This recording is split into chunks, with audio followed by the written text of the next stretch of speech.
When you open up the NASS crop spreadsheet, you will see a table that looks like this. Instructions are at the top of the spreadsheet.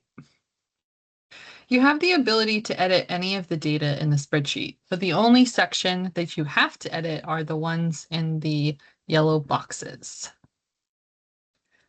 Counties with agriculture land in the Falls Lake watershed, in addition to the Jordan Lake watershed, will have to update their FSA crop spreadsheet in addition to this spreadsheet, which is the NASS crop spreadsheet.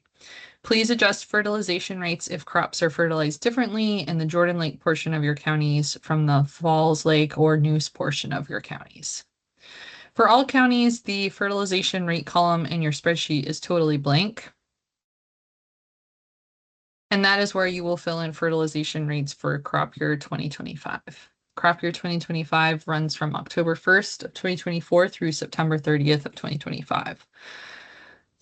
All of the data in this spreadsheet for Jordan Lake reporting is publicly available National Agriculture Statistics Service or NASS data. Currently, 2025 crop season data is not yet published, so you will not see any crop acre estimates in this NASS crop spreadsheet for your county. This data will be updated in spreadsheets when it is published. The 2025 crop season estimates are expected to be published for corn, soybeans, sweet potatoes, and wheat. Tobacco and hay acreage estimates are no longer generated on an annual basis. However, the Jordan Lake block still needs to know how tobacco and hay are being fertilized in the Jordan Lake watershed, so agriculture is still collecting nitrogen fertilization rate information for those crops, even though acreages will not be published until the next agriculture census.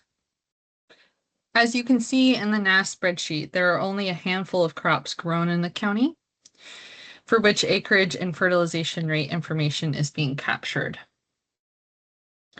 We only capture data for Jordan Lake reporting from NASS that is available on an annual basis, and that can be run through our nitrogen loss estimation worksheet accounting tool, or NLU for short. So that is why you do not see other crops like oats or sorghum or other things that might be grown in your county that are not included in the spreadsheet. There's only certain crops that NASS reports annually for us to incorporate into Jordan Lake reporting for our annual reports to meet the agriculture rule requirements. Just to orient you to the spreadsheet here, there's overall planted acres of corn, soybeans, and wheat, which you can see in column F. So that's once this is filled in at a later date, this will be overall for the county. You'll also see a percentage of crop that's grown in specific subwatersheds. So you might have just the haw listed, or you might have multiple subwatersheds listed here with different percentages in them. From there, some counties have different management types, no-till versus conventional for corn specifically. And this is just to kind of help break down corn acres into additional management type groups that we can report through NLU. And the ultimate column with acres estimated in the subwatershed is shown in column I here. Again, you might have multiple subwatershed columns in your county data spreadsheet. For annual reporting, we are looking to capture NLU reportable crop acres that receive fertilizer. This includes crops that were planted and harvested and crops that were planted and failed, as well as perennial crops like hay. We're also looking to capture both inorganic and organic fertilizer applications and the total amount of nitrogen applied per acre for that crop for that reporting year. If there are multiple fertilization events that occur during the growing season for a crop, please determine what the total application nitrogen rate should be for that reporting year for that crop. For Jordan Lake reporting, we follow a standard cropland reporting methodology that was drafted when reporting first began. This reporting methodology assumes percentages for the amount of certain crops that are grown in each of the Jordan Lake subwatersheds. So that is this column G here. You might have, again, multiple columns showing percentages of crops grown in other subwatersheds in your county, but that's what that is describing. This methodology delineates corn acres into percentage of corn grown for grain and silage, and also percentage of corn grown for grain and no-till or conventional management. So again, I previously described this, but the percentage of corn grown in the haw, once this value is filled in, it's multiplied by this value, and then it's multiplied by 67% or 33% to demonstrate which is grain and which is silage. And then from there, it's also broken down into conventional or no-till. So in this example, we're multiplying this column, which is once it's filled in, once the data is published, will be the total acres for the county planted for corn in crop year 2025, multiplied by 60%, which is this value here, because 60% of corn is grown in the county's portion of the Jordan Lake watershed, multiplied by 67%, because this is the amount of corn that's grown for grain, and then multiplied by 5%, which is the amount of that grain corn that is grown in conventional management. So for each of these other columns, there's a formula to kind of help estimate that amount of acres for corn being broken down into these subcategories, which we'll run through in loop. Soybean acres similarly are broken down, but they're broken down into full season and double cropped. And the methodology for approximating the amount of crops that were grown in Jordan Lake subwatersheds, and that's further narrowed into these other categories based on use and management, was established back in the baseline period. As a result, it might not be doing as good of a job at approximating crop acreage in your county's portion of Jordan Lake. If that's the case, please write a comment explaining what a better cropland reporting methodology would be for your county in the optional comment space available at the bottom of the spreadsheet. So it might be the case that perhaps the percentage of no-till corn grown should be increased. So maybe it's not, maybe yours county spreadsheet says 85% or 75% here. Maybe that needs to be increased. Maybe the amount of double crop soybeans right now, double cropped is being estimated as the same amount as wheat acres in this demo example. Maybe that needs to be increased. Or maybe it's actually only 70% of wheat acres. Those sorts of things, if there are things that you don't think that it's the methodology that we currently have in place here for estimating these acreage amounts is no longer accurate, please just add some ideas into the optional comment space. We might not be reflecting those recommended revisions in near-term accounting, just given rural revision activities, but it's still helpful information for us to have. So don't adjust the percentages or acreage amounts in the spreadsheet, but do add comments if you think that there should be changes in the space that's designated for those. As mentioned, acres in each subwatershed are estimated by multiplying the total crop acres planted for the county by the percentage of that crop that's grown within the portion of the county that lies within one or more Jordan Lake subwatersheds, and then it's further broken down from there. Some counties, again, will only have one column. Other counties with land in multiple subwatersheds will see multiple columns, etc., etc. The NLU tool has a separate category for capturing manured and double crop soybeans. Manured beans are not approximated in the standard methodology for cropland reporting for Jordan Lake, but if you have had a waste lagoon or pond closure from the swine and dairy assistance program or other programs that are active in your county right now, you might have manured beans to report this year or in future crop year reporting, in which case please make a note in the optional comments section about manured bean activity if there has been any in your county's portion of Jordan Lake.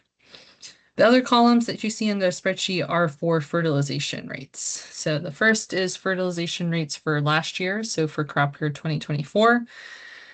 And again, crop year 2024 extended from October 1st of 2023 through September 30th of 2024. The next column is fertilization rates that we're looking for. So your county will need to fill in this column based on fertilization rates that farmers were actually applying in the crop year 2025, which ran from October 1st of 2024 through September 30th of 2025.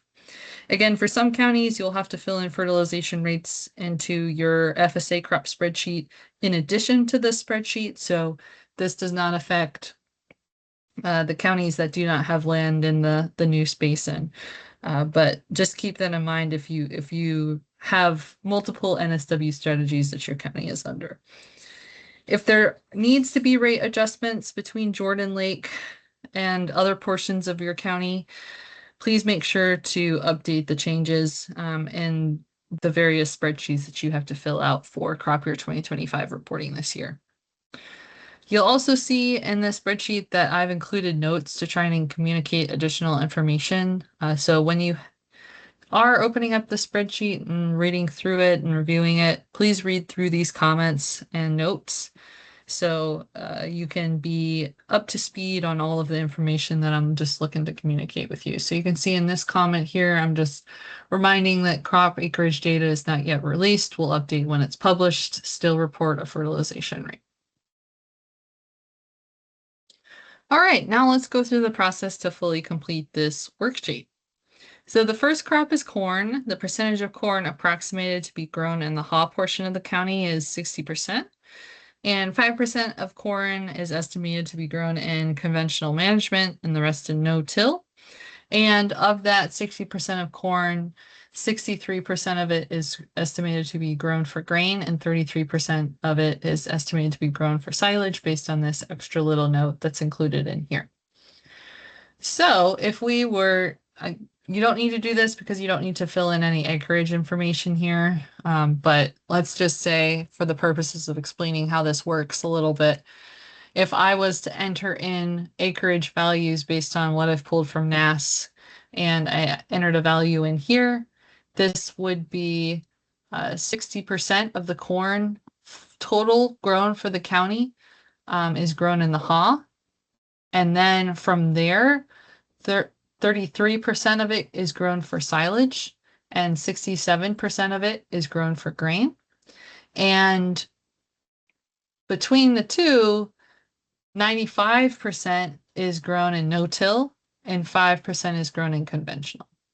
So if I sum up all of these acre amounts, this should sum up to be 60, right? Because in total, 60% of whatever value I put in here is what is grown in the haw. And then it's further subdivided into these categories of grain conventional, grain no-till, silage conventional, silage no-till, based on the additional percentages that methodology has dictated for splitting that acreage up into further subcategories for adding it through inland. All right, moving on to fertilization rates here. Regional agronomists have been asked to assist with providing fertilization rate information for crops for crop year 2025. District NRCS or extension can add rates as well, or just review what the agronomist adds. As long as somebody knowledgeable who's covering the area, knows the growers, talked with the growers, has a good handle on inputting fertilization rate information based on what is happening in the county, that's fine. Whoever has that can fill this out. As you can see in the spreadsheet, last year, corn was grown for grain, was fertilized at 170 pounds of nitrogen per acre, and corn grown for silage was fertilized at around 180 pounds of nitrogen per acre. And so let's say in crop year 2025, farmers were putting a little bit more nitrogen out on corn, and we're basing that on conversations with producers, the agronomist or field crop extension agent, or whoever is filling it out and talking with folks. And the recommendation is to go with 175 of corn grown for grain and 185 of corn grown for silage. So we will update those cells to reflect that here. So 175 and 185. Please remember again for fertilization rates that we capture both inorganic and organic applications. If farmers are putting out poultry litter on beans or corn or other crops, that does need to be captured. We're also trying to capture total fertilizer application in a year. So if there's multiple fertilizer applications in a particular growing year, you will need to come up with a total rate of nitrogen application per acre for that year on that particular crop. As I mentioned previously, there is separate NLU categories for double cropped and manured beans. Manured beans are not approximated in our current methodology for cropland reporting in Jordan Lake, but districts might be aware of a waste lagoon or pond closure that happened in the county due to swine dairy assistance program funding or some other funding program source. And you might have manured bean acres that you think is important to report for this crop year or in a future crop reporting year. In which case, please make a note in the optional comment section about manured bean activity. So let's say that there was a lagoon closure that occurred in our county in crop year 2025, and that resulted in about 100 acres of soybeans receive manure at 30 pounds of N per acre. This was due to a waste lagoon closure. In which case, please make a note of that in the optional comment space, and I will do my best to account for that in the reporting that we do for Jordan Lake for crop year 2025. All right, so we're going to go through the same process with all the other crops in this report as well. Let's say for these other soybean categories, soybeans full season and soybeans double crop, the fertilization rates stayed about the same. For double crop soybeans, we'll also note that the methodology to estimate double crop beans as the same number of wheat acres grown in the county is still appropriate. So same as wheat acres here. We can also, if we just click into this column, we can see, okay, yeah, it's just pulling acreage information from there. So again, if you think this methodology is still appropriate for approximating double crop soybeans grown in the county, then that's fine. If you think that some other methodology should be taken for approximating double crop soybeans in your county, make sure to add a note here in this optional comment space down below. Let's say that for the purposes of this example, there's no methodology changes recommended. So we'll move forward to tobacco. All right, let's say for tobacco that we actually had a little bit more fertilization again this year. So we're getting up close to 90 pounds per acre of fertilizer to achieve growing goals that we have. And then for wheat, let's say that farmers were actually putting out a little bit less. They were growing wheat primarily as a cover and they were not fertilizing it, in which case we can knock this down on average to about 90 pounds per acre for wheat. So let's say that we kind of went through this process and this was the recommended rates that folks kind of came up with, again, based on conversations with the regional agronomist, or if the regional agronomist is filling this out based on conversations with growers that you've had in this county, this area, or conversations that you've had with cooperative extension staff about these crops. Really anything that informs your professional estimate of what folks are actually putting out with regards to inorganic and organic fertilizer applications on cropland and these types within the county that you're filling the spreadsheet out for. All right, the last thing that I want to mention is that we do not use FSA data for crop reporting acres and Jordan Lake watershed. So again, if your county has land in the NASS basin, we do use FSA data for that. We don't use it for Jordan Lake. And so consulting the crop report might help you with other aspects of reporting for BMPs, but it doesn't necessarily help you with estimating acreage here for your portion of the county that's falling in Jordan Lake subwatersheds. Again, we follow a standardized methodology for estimating this based on information dating back to the baseline period. Again, it could be out of date. It could still be fine, but please note any recommendations or suggestions that you have in the optional comment space on the bottom of the sheet if you have anything to share. All right, and with that, I can see that I've added my optional comment. I've added all of the things in this table that I need to in this fertilization rate column, in which case we'll check out the instructions at the top of the sheet to see if we need to do anything else. Doesn't seem that we do, because we've reviewed the data, we've filled in the fertilization rates, we've reviewed the crop estimates, and we've written comments as needed, in which case we are directed next to go to the BMP spreadsheet and fill that out. And then when both spreadsheets are done, contact Allie to let her know that it is done for the year.